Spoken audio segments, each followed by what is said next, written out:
Bonjour à tous, on se retrouve ici pour ce cours d'informatique consacré à l'algorithme du pivot de Gauss avec les tableaux NumPy.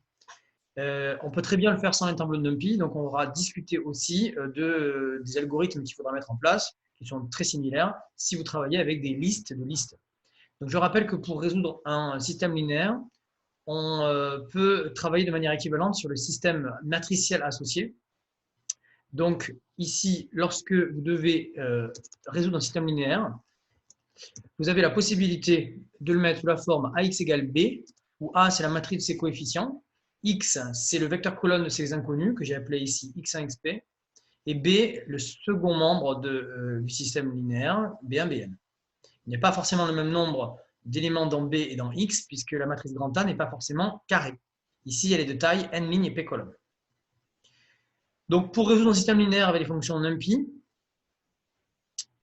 eh bien, vous avez des fonctions préprogrammées que vous pouvez utiliser sans aucun problème dans numpy.linag.npl. Donc ici, évidemment, puisqu'on veut résoudre ax égale b, la solution, si elle existe, c'est grand X égale a-1 fois b. Et donc, ici, vous pouvez utiliser sans aucun problème cette écriture-là. Donc évidemment, lorsqu'on considère un petit peu qu'il n'est pas une unique solution. Auquel cas, Python n'est pas capable, avec ses fonctions de NumPy, de le spécifier. Donc, si la matrice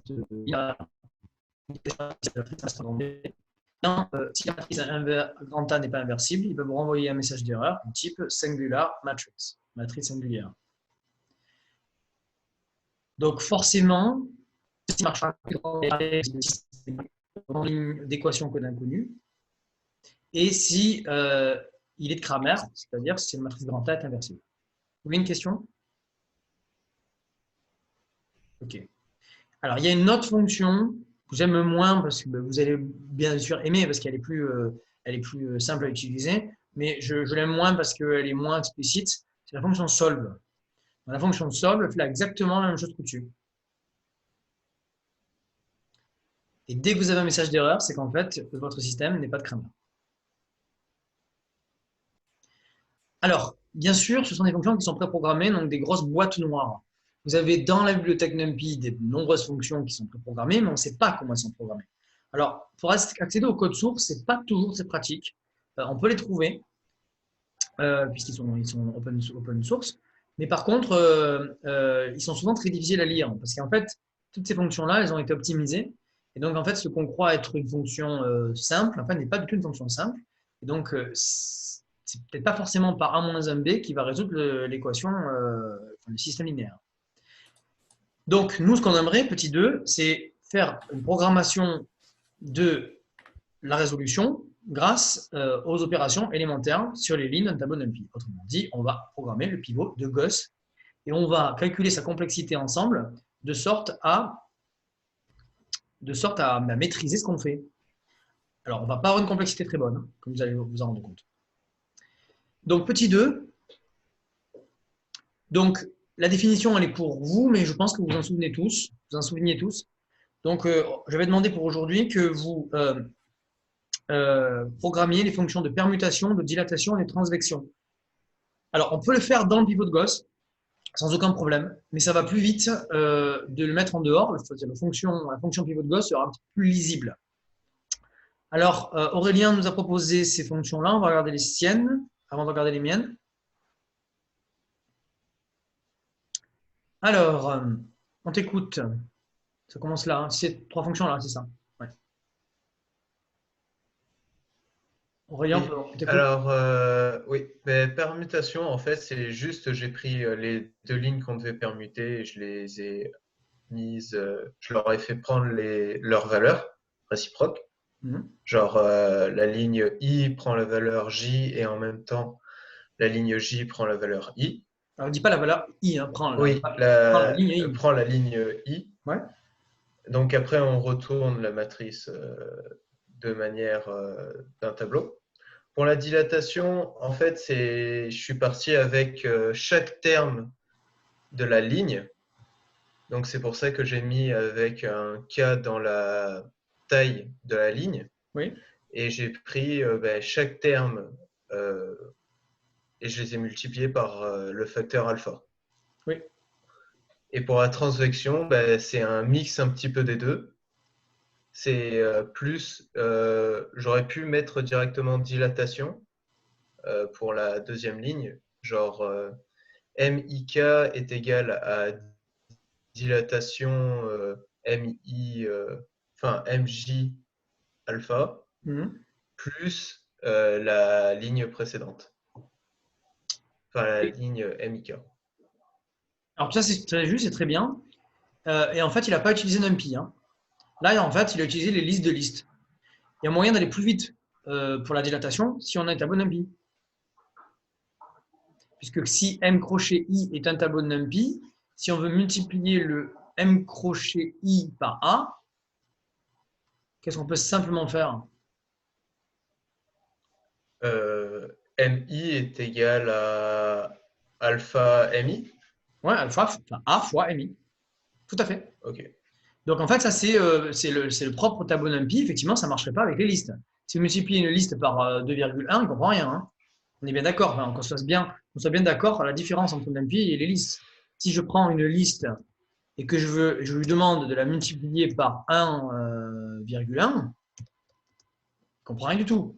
On ne peut pas multiplier une séquence liste par un flottant. Par contre, si on prend np.array de L et qu'on le multiplie par 1.1, alors là, c'est bon. D'accord?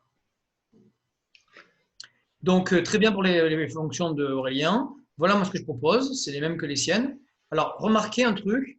Je n'ai pas mis de return. Alors, c'est un truc qui n'est pas forcément très… que vous n'aimez pas forcément, mais on ne l'a jamais trop dit. Je voulais en parler avec vous. Une fonction peut ne rien retourner.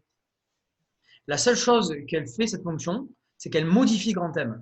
C'est-à-dire que si vous utilisez la fonction permutation dans une autre fonction, eh bien, grand M, qui va m'être mis en argument dans les paramètres de permutation, eh bien, va être modifié. Donc, ça juste, ça la modifie et ça ne retourne rien. OK? C'est totalement facultatif, bien sûr. Si vous mettez un return, c'est aussi bien. Hein. Pour dilatation, oui. Juste pour permutation, Oui. j'ai remarqué que j'avais le même programme, mais quand c'était sous forme array, ça marchait pas. Oui, moi j'étais obligé d'ajouter un point copie aussi.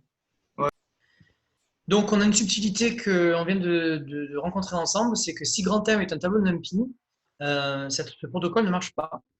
Faire des copies profondes des lignes, donc pour pouvoir les déplacer, puisqu'on remarque en fait que deux lignes de NumPy sont donc ça, c'est une faiblesse qu'on remarque ensemble et donc qui m'oblige à modifier un petit peu le sujet. Il ne faut pas que M soit NumPy. Si on va supposer que M est un tableau, une matrice liste de listes, comme c'est indiqué dessous d'ailleurs. Alors ici, effectivement, donc si par contre, là, si c'est un tableau NumPy, ça marche. On va quand même le vérifier ensemble. Et donc, si vous avez un tableau NumPy 1, 2, 3, 4, donc je rappelle que grand M, c'est 1, 2, 3, 4. Si je remplace ça 0 par n multiplié par 3, on regarde M, il a été effectivement en conséquence, à savoir, il n'y a que sa première ligne qui a été multipliée par 3. Donc, pour dilatation, c'est OK. Sans NumPy, on fait comme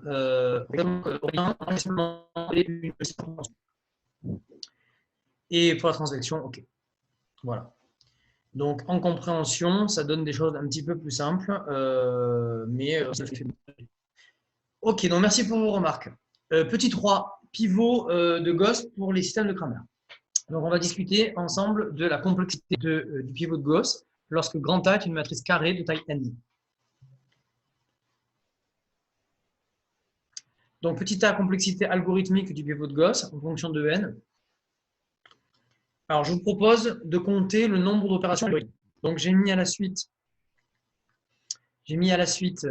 le schéma de comptage. Je vous le laisse compléter. Ce sont des ordres de complexité. Donc, ordre de complexité linéaire, quadratique, cubique, ou bien logarithmique. De sorte à ce que, après avoir fait un échange, une recherche de pivot, un échange, une dilatation et un certain nombre d'options, la topologie ressemble à un 1 sur sa diagonale, un 1 en position J, des scalaires inconnus au-dessus et des zéros au-dessous. Donc, voici la correction. On dit donc que la recherche du pivot est au maximum de coûts linéaires. L'échange est de coûts nuls ou constants, donc négligeables. La dilatation et la transvection sont toutes de coûts linéaires. Donc, ce qu'on propose de compter maintenant, c'est le nombre d'opérations de coûts linéaires. Il y en a une pour la recherche du pivot, une linéaire. La recherche est linéaire. L'échange, on ne compte pas. Il y a une dilatation, donc ça en fait 2. Et puis, il y a n-j-1 transvection. Donc, en tout, ça fait n-j-1 plus 2. Donc, j'ai mis ici n-j plus 2. Plus 1. Voilà. Donc, ça, c'est le nombre d'opérations linéaires pour la colonne numéro J.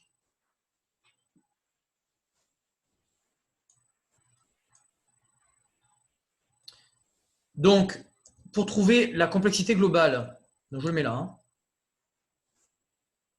Donc, pour trouver la complexité globale, eh bien, il faut qu'on fasse la somme de tous ces nombres.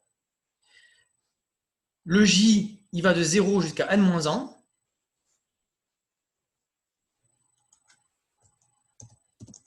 Et il n'y a plus qu'à calculer cette somme. Alors, pour calculer cette somme, il y a plusieurs possibilités. Si on repère que ça, c'est une somme arithmétique, c'est la méthode la plus rapide. Il suffit d'appliquer la formule classique, premier terme plus dernier terme, fois le nombre de termes sur 2. Donc, je vous laisse trouver le premier terme, le dernier terme et le nombre de termes, et trouver la formule finale.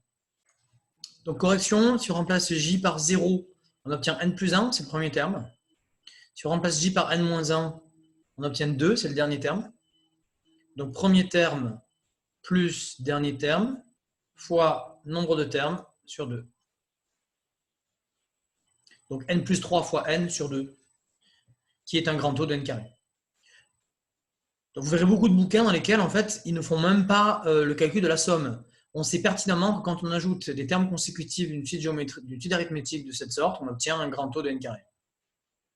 C'est juste l'ordre de complexité qui nous intéresse. Alors, on en est où? Et c'est là qu'il y a un petit piège dans le calcul. On vient de démontrer qu'on a un grand taux de n carré, opération, de coût linéaire. Donc, ça signifie qu'on a une complexité globale en grand taux de n cube. Puisque grand taux de n carré fois n, grand taux de n carré fois grand taux de n, ça fait grand taux de n cube. On vient de démontrer que la complexité de la descente de Gauss est cubique. Donc c'est une complexité qui est bonne ou pas bonne? C'est pas très bien.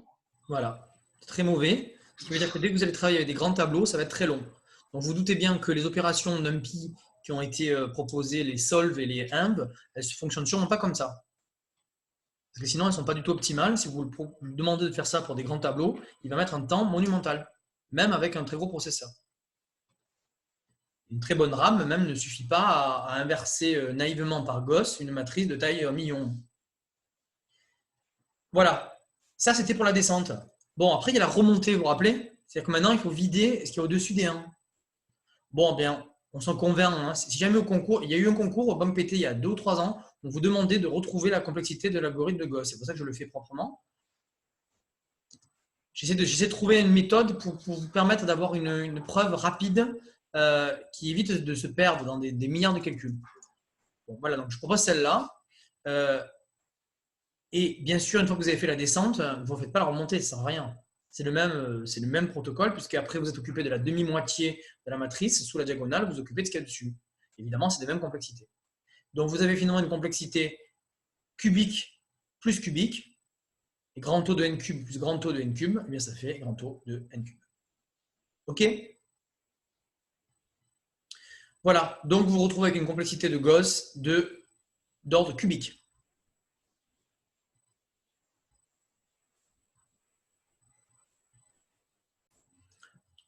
Alors, ensuite, on programme l'algorithme du pivot de Gauss. Donc, pour ça, je propose qu'on le fasse ensemble juste le début. On recherche d'abord le pivot. Donc, premier programme que je vous propose de faire ensemble, c'est d'écrire une fonction qui cherche la ligne, l'index de ligne auquel on va trouver le pivot de la colonne J. Donc, on cherche dans la colonne J, au-dessous de la diagonale, le premier élément qui n'est pas nul. Une fois qu'on a trouvé ce premier élément qui n'est pas nul, on retourne sa ligne. Donc, voici la correction pour la fonction de recherche de pivot. On initialise notre ligne à J. Pourquoi? Parce que je rappelle que le premier indice qu'on cherche, l'index minimal de ligne qu'on cherche, c'est celui sur la diagonale. Vous rappelez qu'un pivot, il n'est jamais au-dessus, hein, il est toujours au-dessous. Donc, on initialise notre ligne à J et on incrémente notre ligne de 1 tant qu'on obtient des zéros au-dessous. Donc, tant que l'élément en position ligne, virgule J est nul, on incrémente notre ligne de 1 et on retourne la ligne. Il a été remarqué que la colonne J doit être absolument supposée non nulle. Si la colonne J est toute nue, est complètement nulle, ça veut dire que votre matrice grand M n'est pas inversible et que donc vous ne pouvez pas appliquer l'algorithme du pivot de Gauss. En tout cas, vous ne pouvez pas obtenir une solution unique grâce à l'algorithme pivot de Gauss. Donc, il faudra faire autrement. Voilà. Donc, la fin, vous pouvez la faire tout seul. À savoir que donc, pour mercredi prochain, je vous ai mis je vous ai rappelé le protocole de Gauss-Jordan de manière générale, et donc vous n'avez plus qu'à compléter. À savoir, donc d'abord, pour résoudre l'équation AX égale B, j'ai appelé A0 et B0 les paramètres. Pourquoi? Parce qu'on va faire des copies profondes de A0 et de B0 en A et B à une autre adresse mémoire, de sorte à pouvoir préserver nos matrices initiales. Je vous rappelle que les fonctions de permutation, de dilatation, de transvection, elles modifient leurs paramètres. Ce qui veut dire que si vous ne faites pas une copie profonde de A0 et de B0, vos matrices initiales vont être modifiées dans le programme.